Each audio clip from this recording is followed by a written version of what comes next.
어느덧 99방입니다. 99. 두 자릿수 가운데 가장 큰 수. 겁도 없이 앞만 보고 한 방씩 해왔는데 벌써 99방에 이르렀네요. 이제 앞으로는 두 자릿수 방송을 할 수 없게 되겠죠. 다시는 20대로 되돌아갈 수 없는 것처럼. 얼마 전 한 친구가 한 인간의 생애에는 통과하고 나면 다시는 이전의 모습으로 살아갈 수 없는 결정적인 시기란 것이 존재한다고 생각한다 라고 말한 적이 있었습니다. 어쩌면 지금의 저희 방송이 그와 같은 결정적인 시기를 마주하고 있는지도 모르겠네요. 통과하고 나면 다시는 이전의 모습으로 살아갈 수 없을지도 모르지만 늘 그 앞에는 가슴을 뛰게 하는 새로운 세상이 우리를 기다리고 있으리라 기대합니다. 백방부터 시작될 무비시네 영화방의 세 자릿수 방송들을 기대해주세요. 늘 새로운 마음으로 최선을 다하는 저희 기사들도 응원해주세요. 저희도 청취자 여러분을 기다리고 응원하겠습니다. 그럼 무비시네 영화방 99번째 방송을 지금 바로 시작합니다.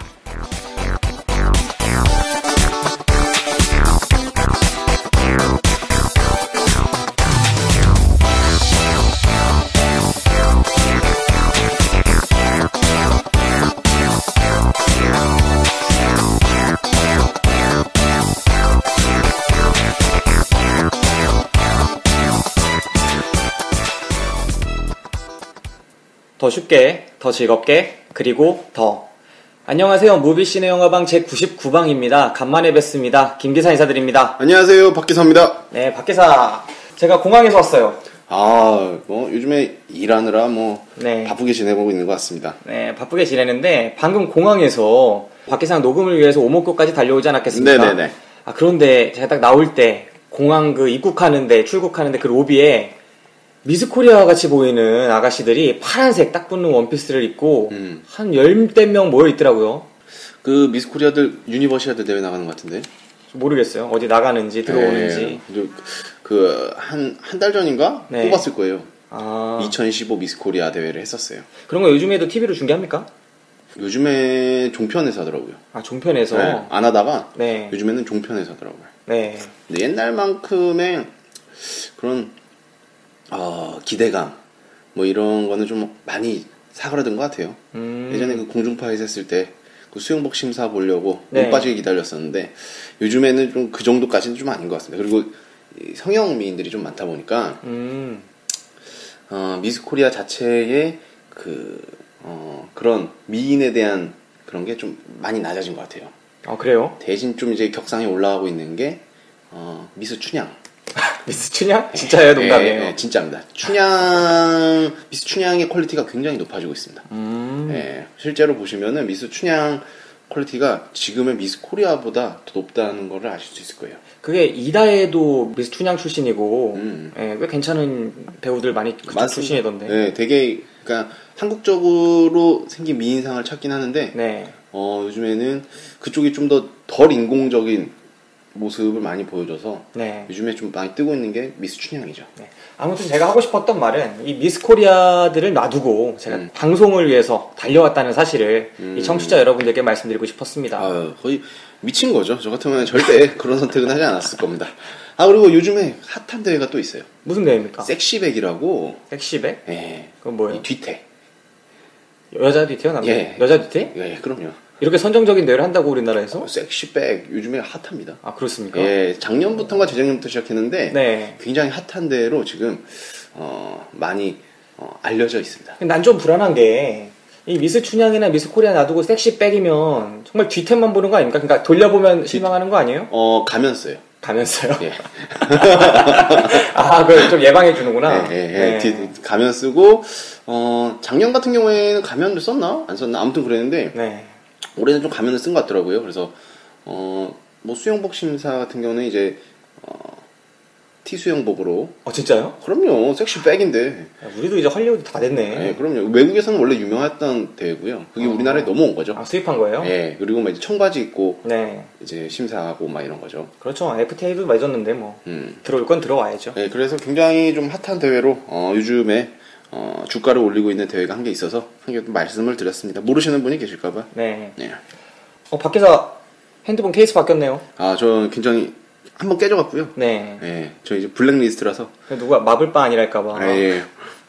아이언맨으로 한 게 했습니다. 네. 뭐 아무튼 저희가 벌써 99방입니다. 네, 뭐 오래됐네요. 네. 이제 99방이고 99방으로 다룰 영화는 협녀인데 네. 사실 요즘에 영화들을 살펴보면 저희가 암살도 아마 제기사 쪽에서 암살이랑 베테랑을 다뤘을 텐데 그런 걸 살펴보면 이게 작년 생각이 나요. 작년에도 군도부터 해가지고 그렇죠. 뭐 명량, 해적, 그다음에 해무 이렇게 4개 배급사들이 에이스급 영화들을 대표주자들을 내세워서 딱 일주일 단위로 개봉시키면서 경쟁하지 않았습니까? 맞아요. 올해도 똑같은 형국이에요. 그러니까 최근 1, 2년 새에 공포 영화가 주름 잡던 여름 영화계가 완전히 바뀐 모습을 볼 수 있습니다. 할리우드도 못 들어오고 한국 영화들, 순수 토종 영화들 대형 배급사를 등에 업은 그런 작품들이 경쟁을 하고 있는 모습이죠. 그게 되게 웃긴 게 네. 진짜 비수기라고 할 때는 아무 영화도 안 내놓다가 그렇죠. 지금 딱 방학 시즌 되니까 우르르 쏟아내더라고요. 그래서 좀 그런 게 좀 안타깝기도 했고 너무 이제 붙어서 나오니까. 네. 그리고 좀 골고루 이렇게 나와야 네. 한 달 한 달 뭐 이렇게 보는 맛이 있는데 너무 이제 몰아서 나오다가 또 갑자기 다 증발돼 버리고 막 이래 버리니까 좀 맥이 빠지는 좀 경우가 있어서 그런 점은 좀 안타깝긴 했습니다. 사실 우리처럼 사시사철 영화를 보는 사람들은 이렇게 여름에만 영화 봐라 이렇게 하는 식의 이런 배급 일정이 사실 마음에 안 들거든요. 네.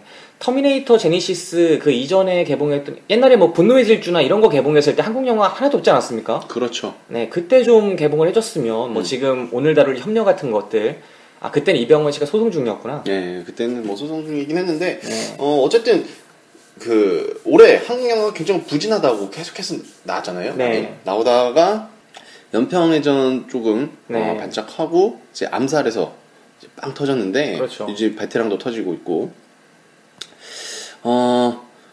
조금 이렇게 큰 배급사에서 한국 영화들이 안 나올 시기에 좀 이렇게 자리 배치를 좀 해줬으면은 좀 더 골고루 좀 다양한 영화를 더 볼 수 있지 않았을까라는 아쉬움은 좀 있습니다. 네, 저도 그런 생각이 듭니다. 협녀도 제가 보기엔 한 3월, 4월 이때 개봉했으면은 지금 제가 생각했던 것보다 더 좋게 봤을 수도 있을 것 같아요. 네.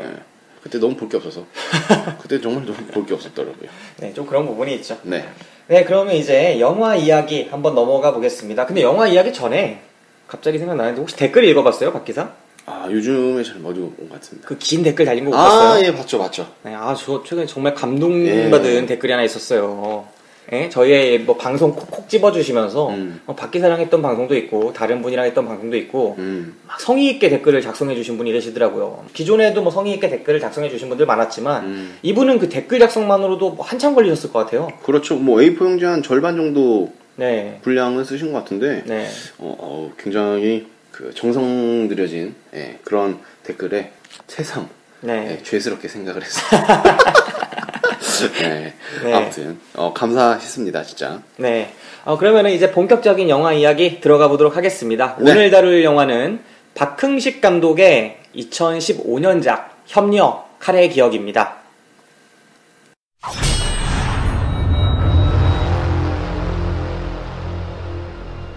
절간 노비의 몸에서 태어난 세상에서 가장 천한 나 덕기가 왕관을 쓰고 용성에 앉아있는 너를 보고 있다. 지금 떨고 있는 자가 누구인가? 네가 나의 주인인가? 내가 너의 주인인가? 왜 검을 익히느냐? 두 사람을 죽이기 위해서입니다. 그들이 내 아버지 풍창과 어머니를 죽였습니다. 나 설랑이 홍이 너의 원수다.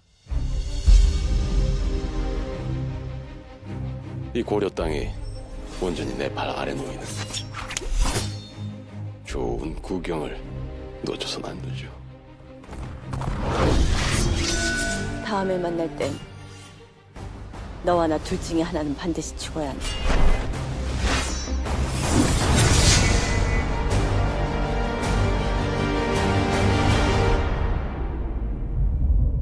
오너라. 가져라. 네가 원하는 모든 것을 다 가져라. 피로 지은 죄 피로 씻을 것이다. 나 풍천의 딸 홍이가 송림에게 피를 거두러 왔다.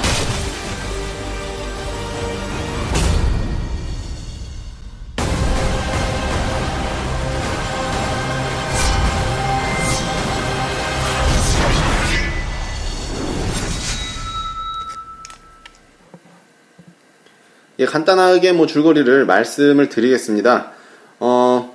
배경 자체가 고려 말이에요. 고려 말이고 무인들이 활기차게 활발하게 활동을 했던 그런 시기죠. 그런 시기에 이제 여기 나오는 주인공들이 한 3명으로 볼 수 있는데 유백 역을 맡은 이제 이병헌 씨랑 네. 이제 월소 역을 맡은 전도연 씨, 그다음에 실질적인 주인공이라고 할 수 있는 홍희 역할을 맡은 김고은 씨가 등장을 하는데 네. 갈등 자체는 너무나 뻔한 갈등이죠. 네. 뭐 복수하는, 뭐 칼로 복수하는 뭐 비슷한 내용인데, 아무튼 그렇습니다. 그래서 이제 새 주인공이 충돌하는 그런 모습을 담은 영화라고 볼 수 있습니다. 네. 사실 이 영화를 어떻게 보면은 한국에 멸종됐던 무협 영화 장르라고 볼 수가 있을 것 같아요. 그렇죠. 기본적으로 안에 뭐 멜로나 이런 코드들이 있지만 근본적으로 이 영화의 성격은 무협이죠. 그리고 기본적으로 무협지나 이런 거에서 많이 쓰는 설정을 가져왔어요. 뭐 예를 들면 무협하면 비급, 아니면 스승, 뭐 기연 이런 것들 나오지 않습니까? 네, 그렇죠. 이 영화도 딱 중간에 그 스승으로 나오는 무슨 풍천문의 몇 대 문주 뭐 이렇게 하시는 아저씨 있잖아요. 우리 공로상 타신 분. 네, 이경영 씨죠. 그분이 이제 거의 비급 같은 개념으로 기연으로 등장을 해서 수련을 막 시켜서 홍의를 발전시키는 역할을 담당하고 그 사이에 뭐 원수라거나 아니면 복수라거나 뭐 이런 개념들이 들어가게 되죠. 그리고 뭐 사형과 삼해 그런 삼해가 아닌가? 연상연하 커플이었으니까. 그렇죠. 네, 누님과 이제 사제의 그런 열애라던가 그런 부분들이 복합적으로 들어가 있는 거죠. 배신이라거나. 또 중요한 거는 이제 태생의 비밀까지 나오면서 네. 모든 걸 다 압축해서 집어넣습니다. 사실. 네. 네. 근데 이게 전형적인 무협 영화라기보다는 약간 어떻게 보면 아침 드라마에서 나올 것 같은 치정극이라는 느낌도 들어요. 전 그런 느낌을 굉장히 좀 많이 받았어요. 네. 네, 저는 심야 영화로 봤는데, 네. 심야 영화로 보면은 사실 몰입이 좀 잘 되긴 하거든요. 네. 잘 되긴 하는데, 이 영화는 초반부터 저의 약간의 집중력을 좀 흐트려놨습니다. 어떤 부분에서 그렇습니까? 그 해바라기를 뛰어넘는 장면. 맞출 수 있었는데 내가. 예, 그 장면에서 굉장히 저의 집중력을 흐트러놓기 시작하면서 네. 예, 막 그 후부터 그 김고은 씨가 마구 뛰어댕겨요. 그렇죠. 스프링 달듯이. 거기서 굉장히 집중력이 많이 흐트러지면서 그 시장통을 네. 활개치고 다니는 모습. 예, 그런 모습이 저 개인적인 입장에서는 맥이 빠지는 그런 장면들이었습니다. 저는 그 장면을 보면서 그런 생각이 들더라고요. 이 김고은 씨가 연기한 그 홍매라는 홍미였나요? 홍매요. 홍용이. 홍이. 홍매는 예전에 그 해무에 나왔던. 그렇지. 그 싸가지 없는 년이죠. 네, 배신자라는 의리 없는 년이죠. 네, 아무튼 그 홍이가 막 달려가면서 시장통 훑을 때 있지 않습니까? 네네. 저는 애써 밝은 척하는 느낌이 너무 났어요. 네, 애써 그 옛날에 웰컴 투 동막골에 강혜정 씨가 연기했던 그 캐릭터보다 좀 과해요. 미치지도 않았는데 오 막 이러면서 아하하하 막 이러면서 달려가고 있지 않습니까? 저는 그게 또 그 장면에서 느낀 게 이게 분명히 한번 더빙을 했던 거예요. 후시 녹음으로. 네, 나중에 따로 뜯다는 느낌을 확 받더라고요. 그 사운드 자체가. 네. 그래서 좀 더 가식적으로 보이기도 하고. 이 대사 소화까지도 좀 어설픈 부분이 있어요. 네. 이게 아무래도 문어체 느낌이 많이 나오는데 구어체가 아니라 아무래도 옛날 고려 시대를 배경으로 하다 보니까. 근데 제가 볼 때는 좀 전도연 씨는 막 일부러 뭐뭐 하는 것이 뭐뭐 하는 것이다 이렇게 하는 듯한 일부러 한 짧게 축약해서 말할 수 있는 거를 좀 늘려서 말하는 부분들이 있거든요. 근데 그게 되게 자연스러워요, 전도연 씨는. 하지만 홍이가 할 때는 이게 약간 어색하더라고요. 그래서 이게 후시녹음처럼 느껴지기도 하고 실제로 후시녹음을 했을 수도 있고 그런 부분이 있었습니다. 그리고 하도 이게 와이어 액션을 좀 소화를 못하고 기술도 좀 떨어지는 느낌이 있다 보니까 저는 와이어를 자꾸 찾게 되더라고요. 근데 CG로 지웠는지 와이어는 안 보이는데 이건 분명히 철사예요. 이게 옛날에 2000년에 와우 장룡이 나왔고 2002년에 뭐 장혜모 감독의 영웅 같은 영화들이 나왔는데 그 영화랑 비교하면 15년, 13년 지나지 않았습니까? 전혀 발전은 안 했고 퇴화를 했어요. 네. 아무래도 우리가 홍콩에 비해 무협 쪽의 기술력이 떨어진다고 생각이 되긴 하지만 그래도 좀 민망하더라고요. 옛날 화상고 보는 듯한. 그렇죠. 약간 그런 느낌 많이 받았고요. 네. 아란 장풍 대장정 뭐 이런 거 보는 느낌도 많이 났고요. 대장정은 뭡니까? 아, 대장정 아니면 뭐예요? 대작전. 아, 대작전. 아란 장풍 대작전. 아무튼 뭐 그런 느낌이 좀 많이 나서 네. 좀 유치하다는 느낌을 많이 받았습니다. 그랬죠. 상당히 기대는 했거든요. 제가 좋아하는 배우들이 나와서 네. 특히나 뭐 이병헌 씨. 저는 이병헌 씨 마인드를 되게 좋아하기 때문에 이번 영화에서 그것 때문에 호불호가 좀 갈렸던 걸로 아는데 네. 박 기자는 좋았나요? 저는 이병헌 씨의 그런 마인드나 네. 이런 헐리우드 스타일 이런 게 굉장히 배우다. 네. 이 사람은 천생 연예인이다. 네. 이런 거를 좀 느꼈기 때문에 이병헌 씨를 좋아하는데 아주 양만 빨았으면 그냥 팬클럽 가입하겠어요. 네, 그렇죠. 근데 이병헌 씨가 분명 여기서는 네. 굉장히 무게감 있는 캐릭터를 잘 살려줬던 것 같아요. 연기도 잘해주고 특히 눈빛 연기도 굉장히 좋았고 전도연 씨도 뭐 연기로는 누가 터치할 그게 없는 거죠. 사실. 네.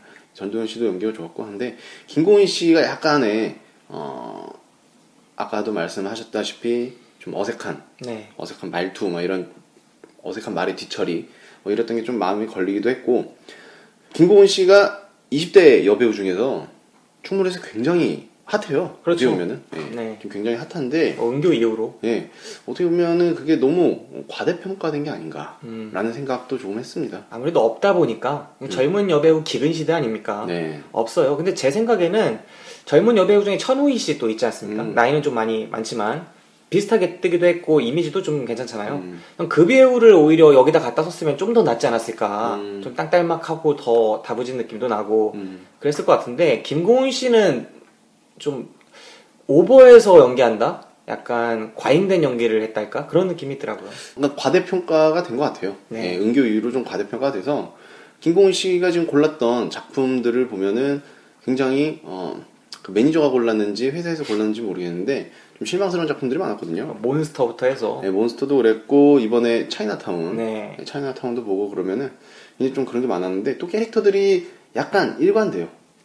다 엄마한테 칼빵을 놔요. 뭐라고요? 키워준 엄마한테 칼빵을 넣습니다. 아, 그렇습니까? 차이나타운에서도 김혜수 배에다가 칼빵을 놓더니 이번에도 이제 전도연 배에다가 칼빵을 놓는 색다른 시선이네. 그래갖고 굉장히 좀 캐릭터들이 너무 일정하지 않나. 그래서 저 와이프가 그러더라고요. 김고은은 왜 맨날 엄마한테 칼빵을 놓냐. 뭐 그런 모습을 보니까 너무 충무로에서 이 배우를 소모시키는 게 아닌가. 왜냐면은 은교 처음 나왔고 했을 때는 김고은 씨가 굉장히 수수하게 생겼잖아요. 그렇죠. 수수하게 생기고 뭐 눈이 큰 것도 아니고 뭐 그러다 보니까 되게 신비로운 느낌으로 그래서 많은 이제 영화 감독들이나 그런 분들이 마스크를 좋아했다고 하는데 이게 너무 이제 비슷하게 계속 소모가 되다 보니까 너무 강한 역할 비슷하게 캐릭터가 너무 센 역할을 잡아주려고 하다 보니까 미천이 드러난다고 하죠. 너무 이제 과대평가된 게 미천이 들어간 게 아닌가. 이 영화에서도 확실히 그걸 좀 느꼈습니다. 그리고 아무래도 이런 무협 장르 자체가 뭔가 감정들이 다 강해요. 일반적으로 뭔가 배신, 복수 뭐 이런 것들이 개입되다 보니까 감정이 격하고 과할 수밖에 없고 또 그 속에 반전까지 넣으니까 급격한 감정 변화를 보여줘야 되는데 김고은이라는 배우가 그런 것들을 표현하기엔 좀 미숙한 부분이 있고 또 무엇보다 배우가 캐릭터가 잘 만들어져 있으면은 편하게 갈 수가 있는 거거든요. 근데 이 영화는 전도연까지 고전할 만큼 캐릭터들이 안 좋아요. 그렇죠. 그러니까 영화가 어떻게 보면은 3명의 캐릭터가 홍이와 월소와 유백 이렇게 3명의 캐릭터가 3분돼서 약간 서로의 비중을 뭐 3분의 1씩 나눠 가지는 구조인데 그러니까 어느 한쪽에 많이 치우치지 않고 그런데 어느 정도는 유백한테 치우치게 될 수밖에 없는 부분이 있는 거죠. 예를 들면은 전도연 씨가 연기한 월소 캐릭터도 상당히 아쉬운 부분이 많은데 이 캐릭터가 사실은 말도 안 되거든요. 그러니까 처음에 자기가 사랑에 빠져서 뭔가 잘못을 하죠. 사랑에 빠져서 사형을 배신하고 대의에도 옳지 않은, 그러니까 자기의 뜻인 협과도 옳지 않은 짓을 합니다. 그러니까 사형의 등에다가 칼빵을 놓고 그 다음에 자기가 이끌던 병사들 다 백성들 다 죽게 만들거든요. 그 사랑 때문에. 그런데 그러고 나서 쭉 일관되게 가는 게 아니라 그런 자기를 혐오하죠. 그러면서 자기만 혐오하는 게 아니라 자기를 그렇게 만들어버린 배신자 덕기, 그러니까 나중에 유백이 되는 그 인물까지 같이 혐오합니다. 근데 혐오를 했으면 자기가 칼빵을 내야 되는 거 아닙니까? 자기가 복수하지 않아요. 근데 영화 보면은 나중에 플래시백으로 옛날 얘기 보여주는 거 보면은 자기가 목에다 칼도 겨눠요. 근데 자기가 안 죽이고 무슨 홍이가 죽일 거래. 근데 나중에 홍이가 보면은 자기 딸이 아니에요. 반전으로 나오는 게. 그렇죠. 아, 자기 딸이 아닌 게 아니라 자기 딸이에요. 네. 사형의 딸인 홍이한테, 사형의 아들인 홍이한테 죽이러 가게 한다고 해놓고는 그게 아니라 자기 자식을 홍이로 만들어가지고 복수하게 만드는 거예요. 자기랑. 그 자기 업보를 자기가 짊어지지도 않는 거죠. 이게 어떻게 보면은 되게 비겁하고 되게 잔인한 여자예요. 잔인하죠. 네. 이런 여자 캐릭터 속에다가 막 멜로적인 코드를 영화가 넣습니다. 비련의 여주인공. 나중에 뭐 눈이 멀었는데 계속 그리고 있는 그림은 덕기였고, 덕기는 사랑하지만 유백을 사랑할 수 없는 그런 비애. 이런 것들을 막 억지로 집어넣다 보니까 캐릭터가 공감이 안 되게 되는 겁니다. 관객이 받아줄 수 있는 정도를 넘어서거든요. 이거 웬만한 아침 드라마에 나오는 수준을 넘어서요. 그러다 보니까 그 그림이 나중에 딱 드러났을 때가 어떻게 보면 영화의 하이라이트가 돼야 되는데 그 피 막 묻는 장면 있지 않습니까? 네네. 그 장면이 관객들이 보면 뭐야 이거 막 이렇게 돼요. 저는 사실 그 피 묻었을 때 그 그림이 뭔지 몰랐어요. 그러니까 엉망이죠 이게. 네. 이게 막 터져야 되는 장면이거든요. 마지막 거기서 딱 물방울이 한 방울 딱 떨어져서 넘치는 그 장면이 돼야 되는 건데 이거는 뭐 재미도 감동도 없고 뭔지도 모르겠는 장면으로 가고 마는 거니까 근데 저는 캐릭터에 문제가 있는 거죠. 궁금한 게 이 감독님 있잖아요. 네, 박흥식 감독님. 예, 박흥식 감독님 전작들을 보니까 그 인어공주 네. 뭐 이런 거 찍으셨더라고요. 나도 아내가 있었으면 좋겠다. 아. 이걸로 데뷔하셔서. 근데 왜 갑자기 이렇게 뜬금없이 무협을. 저도 이게 네. 되게 애매한 게 지금 영화 개봉한 걸 보면은 최동원 감독님이 암살 개봉하지 않았습니까? 예. 최동원 감독님 하면 딱 생각날 영화예요. 류승환 감독의 베테랑 개봉하지 않았습니까? 이것도 류승환 감독 하면 딱 생각날 그렇죠. 영화죠. 예. 근데 그 라이벌로 딱 나온 게 이게 박흥식 감독의 이 협녀라는 영화가 박흥식 감독 전작을 보면은 무협도 없고 칼싸움도 없고 액션도 없고 대작도 없어요. 보면 다 잔잔한 드라마인데 이 감독이 갑자기 왜 이렇게 찍었는지 저도 이해가 안 갑니다. 네, 그래서 저도 영화를 보면서 도대체 감독이 누구야? 라고 생각을 했거든요. 네. 예, 그래서 찾아봤는데 전작들을 보니까 뭐 전혀 그렇죠. 연관이 전혀 없는 건데 갑자기 이거를 찍으신 것 같아서 그래서 조금 약간 부족한 모습을 보이셨나라는 안타까운 생각을 좀 했었고 이게 2시간이에요 또. 2시간 해야 됩니까? 네, 2시간이 넘는데 2시간 동안 너무 모든 걸 다 쏟아 부으시려고 네. 노력한 게 아닌가라는 안타까움도 좀 있었습니다. 처음 하는 장르다 보니까 네. 이것저것 막 다 넣어보고 싶은 것 같던 거죠. 그렇죠. 막 네. 멋부리려고 하는 장면들이 많았어요. 네, 막 특히나 이제 전도연 씨가 그 꼬마 네. 리얼 감초 있잖아요. 네. 리얼 감초를 살리기 위해서 막 그 무슨 수수박 같은 데서 네. 싸움하는 장면 그런 거는 비주얼에 굉장히 좀 많이 신경을 쓴 티가 났고 그랬죠. 아무튼 그러긴 했는데 너무 2시간 안에 모든 거를 보여주려고 하다 보니까 조금 그게 영화적으로는 패착이 아니었나. 이게 눈이 안 보이는 상황에서 갈대밭에서 적과 마주해서 싸우는 그 장면 자체가 어떻게 보면은 되게 흔한 설정이거든요. 무협 쪽에서는. 예를 들면은 전에 왕가위 감독이었나요? 그 왕가위 감독의 동사소독이라는 영화가 있어요. 동사소독이라는 영화를 보면은 여러 명의 배우들이 등장하고 주연도 많이 등장하지만 그 중에 눈이 멀어가는 검객이 나옵니다. 그 검객이 사막에서 적의 말발굽 소리를 보고 막 감지하고 또 태양빛이 아주 뜨거울 때 눈이 조금씩 보이기 때문에 그걸 가지고 적과 맞서는 장면이 있습니다. 근데 그 장면이 떠오르더라고요. 그러니까 이 영화의 특징 중에 하나가 어디서 본 장면들을 변형해서 써먹는 게 되게 많아요. 중간에 킬빌 같은 장면들도 막 나오고. 그렇죠. 막 그 뭐라고 하죠? 창호지 있는 데다가 핏빛 확 뿌린다는 그런 장면이나 그 다음에 무슨 지붕 위를 막 휙휙 날아다니면서 싸우는 장면도 그렇고 그리고 나는 꼬챙이로 한 꼬챙이에 2명 킬하는 장면 있지 않습니까? 예. 막 그 장면도 절정인데 그런 장면들이 어디서 많이 본 거예요. 그 장면은 비천문가 그 영화에서도 나오고 이런 장면들이 영화에 너무 많은 걸 넣었다. 참 그런 것들이 과욕이 좀 보이지 않았나. 차라리 그런 걸 좀 압축해서 짧게 했으면 1시간 40분 정도 좋지 않았을까 그렇죠. 싶더라고요. 네, 초반에 그 장터 씬도 좀 자르고요. 네. 그 해바라기 씬도 좀 자르고 네. 네, 좀 그랬으면 좋았을 텐데 그런 점이 좀 아쉽기도 했고요. 네. 그리고 저는 참 뜬금없는 게 그 사부님이잖아요, 이경영 씨. 네네. 이경영 씨 나올 때마다 웃기더라고요, 저는. 예, 계속해서 막 나무를 뛰어다니시는 이경영 네. 씨를 보면서 저분은 참 캐릭터 그 고갈이 안 되는 분이다. 네. 예. 지금의 캐릭터는 어떻게 보면 약간의 작년에 그 해적에서 나오던 캐릭터랑 살짝 비슷한 것 같기도 하면서 좀 다르긴 하죠. 다르기도 하고. 네. 예, 아무튼 뭐 굉장히 석동출 회장부터 해서 네. 예, 굉장히 요즘에 소비가 많이 되는 것 같아요. 한 근 3년간. 네, 안성기 씨가 이제 잘 안 나오니까 이경영 씨가 그 자리를 꿰찬 거죠. 근데 조금 네. 있으면 안성기 씨가 복귀할 거고 이경영 씨가 좀 이제 충전의 시간을 갖는다고 하니까 음. 이제 다 돌아가면서 하지 않을까. 이게 아무래도 우리나라 중견 배우의 폭이 좀 좁다 보니까 생기는 일 같습니다. 네. 네.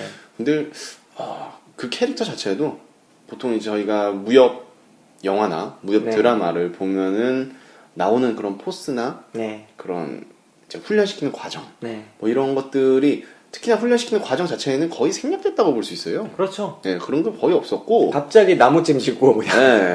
그게 끝입니다, 사실. 네. 그 위에 올라타 있고요. 그렇죠. 몇 대 그냥 회초리를 때리고. 네, 그게 끝이었는데 그런 것도 좀 아쉬웠고. 네. 사실 그 이경원 씨의 캐릭터를 살리려면 그런 부분에서 네. 이경원 씨를 좀 많이 살려줘야 되는데 그런 것도 아니다 보니까 그냥 스쳐갔던 캐릭터 그냥 이런 정도. 그리고 실제 홍이의 무덤 한번 가르쳐 준 거. 네. 예, 거기서 이제 끝나는 거죠. 이게 사실 영화를 제대로 찍으려면은 그 중간에 훈련받는 과정 같은 건 이게 3부작의 2편 정도로 한 편을 찍을 수도 있는 거예요. 그럼요. 네, 뭐 협력 그러면서 뭐 회초리의 기억 이런 것처럼 찍을 수 있는 건데 이 영화가 그 부분을 완전히 생략했어요. 이게 성장하는 맛이 있는 건데 성장 드라마가 좀 약하다고 볼 수 있는 거죠.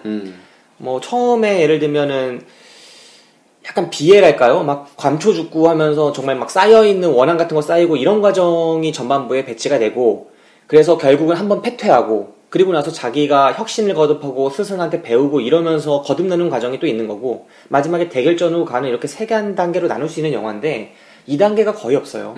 1단계가 필요 이상 많은 부분을 차지하고 3단계는 진짜 허지부지 되죠. 네, 그렇죠. 이게 또 그 김고은 씨의 감정 네. 역할도 좀 아쉬웠던 게 너무 계속해서 변해요. 네. 상황이 계속해서 변하다 보니까 본인의 엄마 그 계속 키워줬던 전도연 네. 씨가 갑자기 원수라고 그러니까 네. 눈빛이 흔들리거나 뭐 그런 모습에서 좀 감정이 많이 드러나야 되는데 그런 것도 얼굴에 잘 안 드러났어요. 사실 감정 표현하는 게 얼굴에 잘 안 드러났고 나중에 그 본인의 이제 탄생의 비밀을 네. 알았을 때 그 무덤 앞에서의 얼굴이라던가 거의 이제 하이라이트 장면이었죠. 그 이병헌 씨와 이제 전도연 씨를 함께 이렇게 네. 찌르는 장면에서도 크게 감정 변화를 얼굴로서 보일 수가 좀 없었다는 게 좀 많이 좀 아쉽기도 했습니다. 저는 그 배우 개인의 문제만인가 하는 생각도 들어요. 분명히 이 배우 개인의 역량이 아직 많이 부족하다라는 점엔 동의할 수밖에 없지만 이 영화의 캐릭터가 아무래도 유백의 캐릭터를 설명하기 위해서 배치된 장면들 예를 들면은 왕을 협박하기 위해서 뭐 문을 다 회를 가려버린다거나 이런 장면은 되게 임팩트 있게 배치가 된 반면에 다른 두 명 월소와 그 다음에 홍이의 캐릭터를 설명하기 위한 장면들이 되게 허술해요. 그러다 보니까 배우가 자기의 역량만으로 끌고 갈 수밖에 없는 부분들이 많은 거죠. 이 홍이의 캐릭터가 얼마나 어이가 없냐면 중간에 계속 변화를 하거든요. 갑자기 복수를 해야 된다고 하면서 쫓겨났다가 그 다음에 사실은 걔가 네가 아니다. 진짜 홍이는 따로 있다라고 해가지고 다시 마음을 먹고 막 이런 식으로 단절이 돼요. 뭔가 동력 같은 것들이. 그렇죠. 그런데 이렇게 동력이 단절되는데 의미가 없이 복수를 하러 간단 말이에요. 협이라는 무슨 네. 이유로 정말 뜬금없이 뭐 옳다고 생각하는 바를 위해 가라 뭐 이런 식으로. 그리고 뭐 아버지이기 때문에 또 갈등하는 부분 이런 것들을 넣고 막 할 수 있는데도 불구하고 영화가 그런 걸 안 살려주기 때문에 얘가 과연 왜 이렇게 하는지가 설명이 안 돼요. 그런데도 불구하고 개인에 관한 표정만으로 갈 수가 있었을까? 저는 당연히 홍이는 못하는 거고 월소도 좀 힘들었다고 생각해요. 월소의 캐릭터도 잘 안 되고 있는 부분이 있어서 전도연이 최근에 영화 3개가 연속으로 그 카운트 다운인가? 카운트 어쩌고 하는 영화랑 무례한이랑 그 다음에 뭐 이런 영화들이 3개 연속으로 손익분기를 못 넘었어요. 전도연 하면 우리가 생각하고 있는 강한 여배우 이미지가 이젠 아니거든요. 전 그게 이유가 있다고 생각합니다. 이 배우도 보는 눈이 없고, 생각해보면 전도연만 그런 게 아니라 김고은도 지금 계속 고생하고 그렇죠. 있어요. 응조 예. 이후로. 자기 캐릭터 연기는 나쁘지 않다라고 하지만 또 좋은 것도 아니거든요. 작품도 엉망으로 고르고. 이 두 배우가 사실은 좀 하향세다. 전 그렇게 생각합니다. 아, 그러면 이제 상한가를 치고 있던 배우는 이병헌 씨 하나였는데, 근데 사생활 문제로. 아, 뭐 그런 거는 헐리우드에서는 다 용서가 되니까. 사실 근데 연기 잘했어요, 이병헌 씨는. 잘했어요. 저는 멋있더라고요. 그 눈빛 연기하는데 되게 인상 깊었습니다, 사실. 눈빛만이 아니라 목소리도 정말 좋지 않습니까? 아, 좋죠. 원래 순간적으로 소리 질렀다가 또 저음으로 깔았다가 타고난 것 같아요. 그 왕이랑 이제 둘이서 대적하는 장면, 네. 예, 거기서 이야기하는 장면이랑 뭐 그런 거는 기가 막히게 연기를 잘하는 배우긴 맞구나라는 생각이 들 만큼 잘했습니다. 맨 처음에 이거 거지 행세할 때, 네. 그때는 약간 어색함이 좀 있었는데, 왜냐면 이제 이명헌 씨가 돈을 너무 많이 벌었어요. 예. 이명헌 씨가 돈이 너무 많이 벌었기 때문에. 삶과 괴리된 역할이죠. 네, 그렇죠. 너무 그런 거는 그 감자 먹고 이런 거, 네. 이런 거는 좀 어색하긴 했습니다만. 순수한 사랑하는 역할도 그렇고. 예, 수영 기르고, 네. 수영 기르고 탁 그 왕과 대적하거나 아니면은 왕이 시켜갖고 이제 빗속에서 네. 그 무술을 하죠. 예, 뭐 그런 장면이라던가 그런 거는 상당히 멋있는 배우는 맞구나라는 생각이 들 만큼 연기는 잘했던 것 같습니다. 아, 진짜 저는 그 장면도 여기 영화가 약간 과잉된 부분이 있긴 했지만 좀 인상적이긴 했어요, 사실. 그 김태우 씨 잡아다가 김태우 씨가 찌질한 역할 엄청 잘하잖아요. 예. 찌질한 역할 잘하는데 음식 줬더니 감자 줬더니 감자 딱 내밀면서 목욕이 하고 싶다. 그때 자기의 마음에 뭔가가 열렸다고. 그러면서 막 옷 입어보고 할 때 그 장면이 사실 되게 흔하고 또 전형적인 장면인데도 불구하고 이병헌 씨가 하니까 또 멋스럽게 표현이 되더라고요. 네, 설득력도 있고. 그게 배우의 힘인 것 같습니다. 네, 확실히. 그런 점에서 영화의 세 축이 다 무너졌으면 이 영화가 진짜 극악까지 갈 수 있었는데 한 축은 그래도 굳건히 지키고 있었다라고 평가할 수 있을 것 같습니다. 네. 네. 이거 원래 언제 개봉하려고 그랬어요? 이게 원래 작년 겨울에 개봉을 예정하고 있었는데 영화가 이유 없이 후반기 작업을 쭉 늘렸죠. 그리고 소송이 이제 끝날 때쯤 해가지고 개봉을 바로 하긴 좀 그러니까 터미네이터가 어떻게 되는지 보고 제니시스가 잘 됐잖아요, 생각보다. 그렇죠. 네, 그러다 보니까 자기도 잘 될 줄 알고 했는데 앞에서 두 영화가 이렇게 치고 나가 버리니까 암살이랑 베테랑이. 아, 두 영화가 재밌긴 재밌었죠, 확실히. 네, 저는 안 봤는데 설 같은 때 해줄 것 같아서 추석이나 안 봤는데 확실히 그 두 영화는 좀 끌리더라고요. 재밌게 잘 찍었습니다. 네, 예. 이 방송에서 뭐 들을 얘기는 아니지만 네, 먼저 방송에서 했을 테지만 네. 베테랑 같은 경우에는 정말 이제 류승환 표가 딱 나는 네. 예, 참 이 친구 영화 잘 찍는다라는 생각이 들 만큼 예, 되게 뒷맛은 막 기억은 안 나요. 그래도 영화 보는 만큼의 오락성은 정말 뛰어나게 만들었던 네. 것 같고 최동원 감독 같은 경우에도 좀 평소에 완전히 캐릭터 위주의 영화를 항상 찍었었는데 그렇죠. 이번엔 약간 스토리에 힘을 주면서 찍었던 게 좀 개인적으로는 인상이 좀 깊었는데 그 영화들 뒤로 나왔다는 게 조금 협녀의 패착이 아니었나. 그 롯데 시네마에서 한 거죠? 배급을. 네. 예, 거기서 좀 패착을 하지 않았나. 롯데 엔터테인먼트. 예, 네. 패착이지 않았나라는 생각을 했습니다. 작년 같은 경우는 괜찮았을 거예요. 작년 뭐 군도 네. 생각보다 잘 못 나왔거든요. 그렇죠. 예. 그러니까 명량이 그렇게 흥행을 해도 예, 그리고 해무도 네. 생각보다 뭐 작품이 굉장히 막 이렇게 퀄리티 높게 막 보이진 않았기 때문에 작년 같은 경우에 쓰면은 방학 동안에 어느 정도 사람을 모을 수 있었을 텐데 올해 개봉한 거는 너무 쟁쟁하기 때문에 힘들지 않나. 요즘에 또 엄정화 씨 오랜만에 영화 찍으셨던데. 아, 그렇죠. 송승헌 씨랑. 미스 와이프인가요? 네. 예. 그 영화를 보신 분들은 보고 나서 후회는 안 한다라는 평들을 하시더라고요. 그러세요? 예. 네. 굉장히 그래도 깔끔하고 담백하게 잘 찍었다고 하더라고요. 그 송승복 씨의 분량은 굉장히 적대요. 송승복 씨가 누굽니까? 송승헌 씨 본명입니다. 예. 아, 그렇습니까? 어쨌든 분량이 좀 적어갖고 네. 좀 당황한 사람들이 많았다는데 이게 어떻게 보면은 엄정화 씨 원톱 영화 비슷하게 돼갖고 조연이었구나. 예, 그래서 굉장히 생각보다 잘 만들어졌다. 네. 라고 이야기를 하면서 지난 주말이었나요? 주말 관객 수가 협녀보다 많더라고요. 이거 진짜 치욕입니다. 사내 배급사가 배급을 하는 영화 중에 예. 하나가 이렇게 밀려버리다니. 예, 뭐 개봉 첫 주말이었는데 거기서 이제 좀 밀리는 모습을 좀 보였던 것 그런 같아요. 걸 생각하면 좀 정의가 살아있는 것 같아요. 아무리 대형 배급사 끼고 해도 안 되는 영화는 안 된다는 걸 보여주고, 또 최근에 롯데가 너무 분위기가 안 좋아요. 그런 걸 보면은 되는 영화는 진짜 잘 시대가 밀어주는 게 있고 안 되는 영화는 시대가 안 밀어주는 게 있습니다. 이번 협력 같은 경우에는 롯데가 지금 경영권 싸움에다가 롯데 뭐 친일 기업이다, 일본 기업이다 하는 논란이 많지 않았습니까? 그런 것까지 악재가 많이 겹쳤는데, 반면에 암살 같은 경우에 보면 요즘에 아베가 얼마나 문제 그렇죠. 많고, 뭐 위안부 문제도 있고, 일본에 대한 좀 반일 감정이라고 할까요? 그 역사에 대한 그리고 좀 의식이나 이런 것들이 많이 올라와 있는 상태예요. 그리고 베테랑 또 어떻습니까? 요즘 사면 문제. 그렇죠. 얼마 전에 뭐 최태원 회장 사면되고. 그럼 요즘에 좀 많이 변했더라고요. 어떤 게요? 예전에는 보통 다 휠체어. 그렇죠. 다 휠체어를 타고 나오셨는데 네. 이번에 성경책을 들고 나오셔가지고. 그렇죠. 일어선 거죠. 주님의 기적으로. 좀 깜짝 놀랐어요. 와, 이제 컨셉이 굉장히 많이 변했구나. 네. 이 개신교도들이 들고 일어서야 됩니다. 진짜 대단한 것 같습니다. 진짜. 아무튼 참 진짜 그런 거 보면 깝깝해요. 이런 암살이나 베테랑 같은 영화가 그런 걸 보면 참 시대적인 그런 걸 잘 타고 왔어요.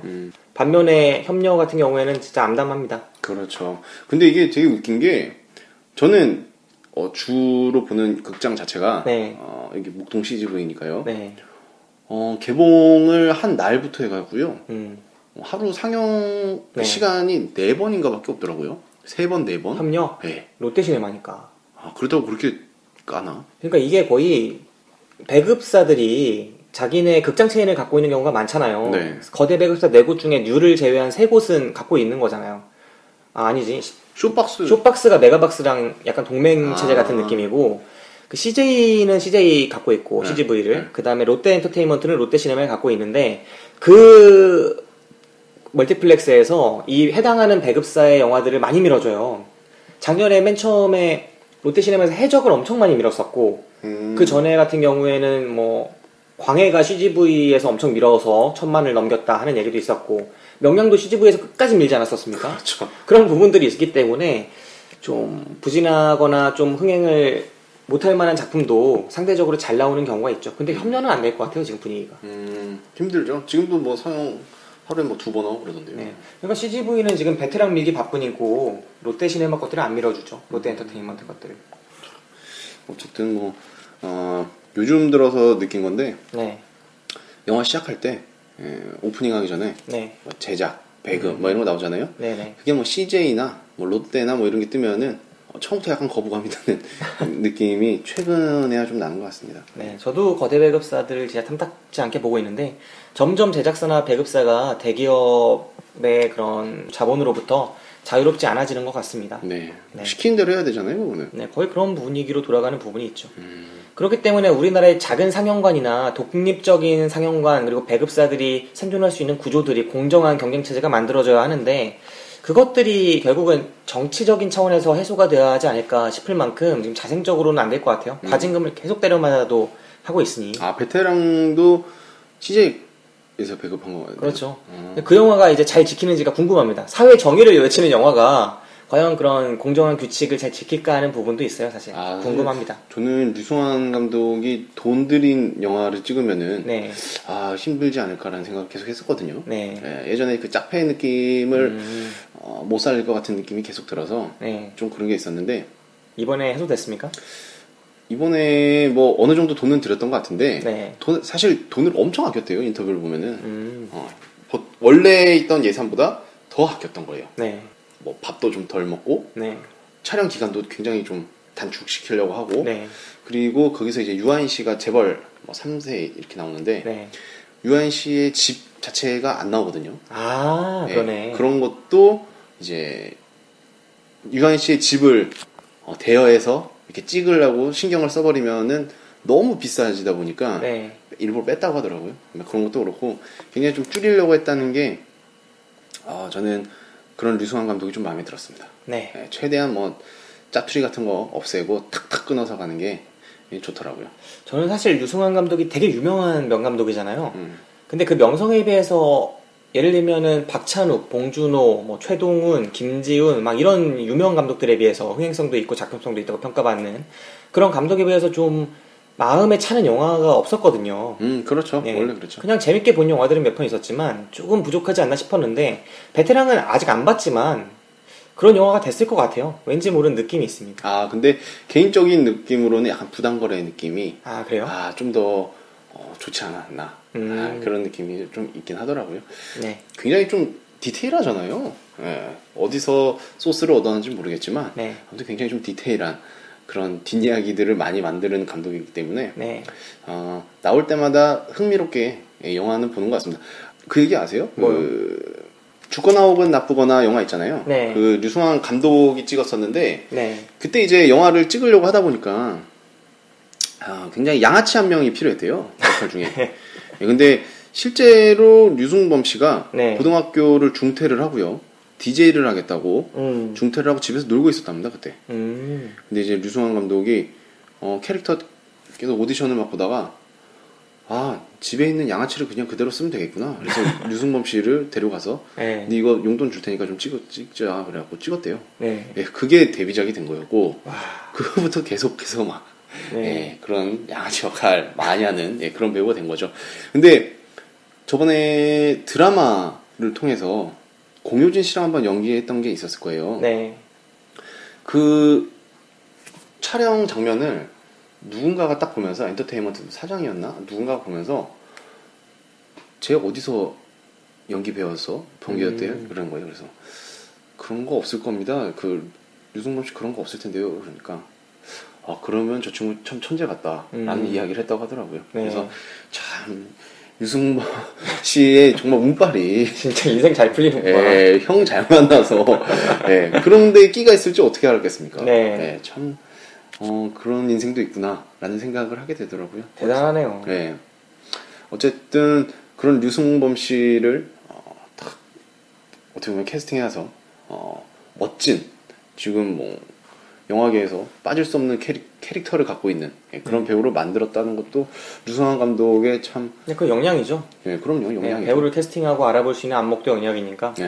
집에 있는 양아치를 그냥 써야 됐다고 생각해서 네. 용돈 주고 와서 가만 앉아있어 그랬대잖아요. 네.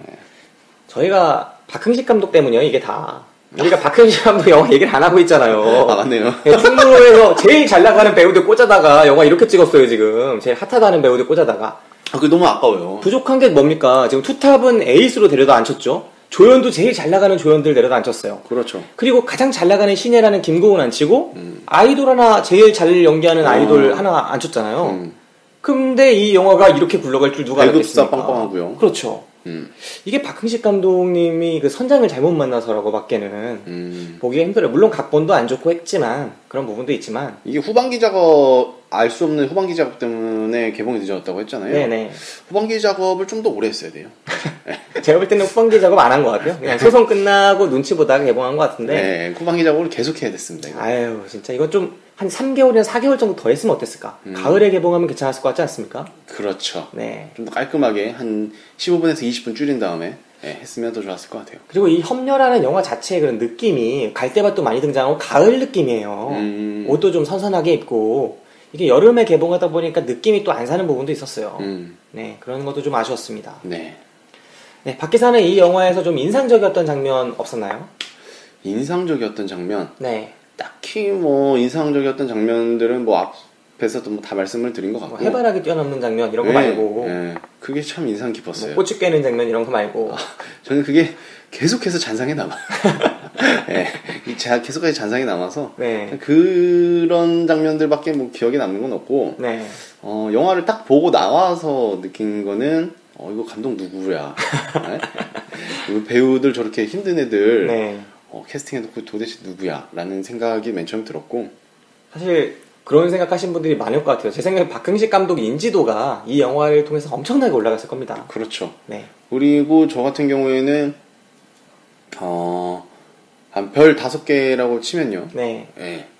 이 배우들이 나왔기 때문에 네. 이런 배우들을 활용을 못했다는 거에 너무나 배신감을 느끼고 네. 화가 나고 좀 그랬던 것 같아요. 그래서 굉장히 좀 점수를 짜게 주긴 했는데 아무튼 좀 이런 결과가 앞으로는 좀 안 나왔으면 좋겠습니다. 예. 믿고 보는 배우를 보고 영화관을 갔는데 굉장히 뒤통수 맞은 기분이라서 상당히 좀 아쉬웠다라는 잔상이 계속해서 남았습니다. 사실 저는 이 영화가 저도 생각해보니까 인상적이었던 장면이 있나? 하고 돌아봤더니 없어요. 저는 처음에 그 해바라기 뛰어넘을 때 저라고 한번 뛰어넘잖아요. 그때 진짜 말도 안 되는 점프 한 다음에 막 날아가면서 막 아하하하하 하면서 시장통 해집고 다닐 때 그래 이거 무협이잖아. 판타지야. 참고 보자. 괜찮아. 이겨낼 수 있어. 하면서 봤어요. 다 잡으면서. 그러면서 봤는데 저는 어디서 좀 실망을 했냐면 갑자기 이경영 씨가 되게 뜬금없이 등장하거든요. 나무 위에서. 그렇죠. 이 찻잔 같은 거. 네. 그거 진짜 말도 안 되는 그 성룡의 취권이나 나올 법한 등장인데 그래놓고 또 존재감이 없이 사라져요. 할아버지가. 그래놓고 김고은 씨가 내려가가지고 갑자기 뛰어들잖아요. 무대에. 네. 그럼 거기서 뭔가 임팩트가 있어야 돼요. 들어갔으면. 근데 거기서 싸움 좀 할래다가 그냥 도망쳐 나오죠. 말도 안 되게. 아 그래 여기까지 이해하겠어. 막 하고 막 도망쳐 나오는데 또 다리로 이제 막 넘어올 때쯤에 이병헌 씨를 만납니다. 그렇죠. 1대1 대결을 할 때 거기서 또 임팩트가 있어야 되는데 임팩트가 없어요. 말도 안 되는 거거든요. 이 영화의 임팩트가 언제 처음 생기냐면 얘가 감초라고 이름 잘못 말해서 그 전도연 씨 때려 부수러 올 때 그렇죠. 그때 처음으로 이게 무협답고 영화다워요. 그러니까 영화가 크게 잘못됐죠. 그때까지 오프닝이 존재감도 없고 감동도 없으니 저는 딱 그 장면 하나가 그러니까 눈먼 여자가 아이를 지키기 위해서 그나마 분전했던 그 장면이 그나마 인상적이었지 않았나 생각을 했습니다. 네, 그 장면은 참 비주얼에 많이 신경 썼다는 느낌을 앞서서 말씀드렸지만 네. 예, 많이 받았던 장면은 맞는 것 같습니다. 네. 그리고 영화에서 그럼 안 좋았던 장면 하나씩 얘기해 볼까요? 아유, 저는 뭐 오프닝부터 별로였는데요. 오프닝부터 별로였고, 네. 나중에 그 궁 지었던 네. 그 아저씨 생매장하는 장면이 있잖아요. 정말. 예, 그런 장면을 굳이 넣었어야 됐나? 그 아저씨 되게 존재감 있는 느낌으로 등장해서 아무 말도 못하고 죽잖아요. 네, 그런데 사실 그 장면을 만들었던 게 이제 김고은의 복귀. 아, 집 찾아가려고 만들었구나. 그렇죠. 예, 복귀를 탁 알리려고 한 거였는데 생각보다 그 장면을 그렇게 넣었어야 됐나라는 좀 아쉬움은 있었어요. 그러기엔 에피소드가 너무 크네요. 그렇죠. 아저씨도 아깝고 그 꼬마애 어디 갔어요, 그러면? 예. 뒤에서 계속 쫄랑쫄랑 쫓아오다가 그러니까요. 예, 갑자기 사라졌죠. 아, 생각해보니까 이게 되게 어처구니 없는 장면들이 많구나. 네. 아무튼 협력, 카레 기억. 도대체 뭘 기억하게 하려고 하는지 좀 실망스러운 부분이 많은 그런 영화였지 않았나 생각해 봅니다. 뭐 하반기에 또 이런 무협 영화 또 안 나오나요? 아, 이게 사실은 작년 겨울이라고 했잖아요. 네. 롯데 엔터테인먼트가 작년에 배급한 영화들이 일관성이 있어요, 사실. 해적. 작년 초에 우리가 먼저 봤었던 영화 중에 영린이라고 있습니다. 그 다음에 해적이고 이게 겨울에, 그러니까 봄, 여름, 겨울이거든요. 그래서 그 영린의 현빈 주연, 그 다음에 여름에 김남길, 손예진 내세운 영화 그 해적이 있었고, 그 다음에 겨울에 이 이병헌 전도연의 이 영화가 있었던 거거든요. 협녀가. 이게 약간 계속 그 사극 열풍이지 않았습니까? 근데 롯데 엔터테인먼트가 사극을 살짝 비트는 영화를 만든 거였어요.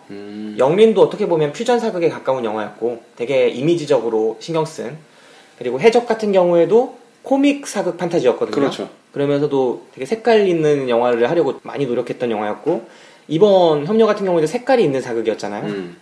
그런 부분에서 뭐 정통적인 사극을 추구했던 CJ나 이런 데랑 비교가 되는데 이 영화가 너무 트렌드를 놓쳤다, 때를. 그렇게밖에 볼 수가 없습니다. 네. 안 좋은 영화기도 하고.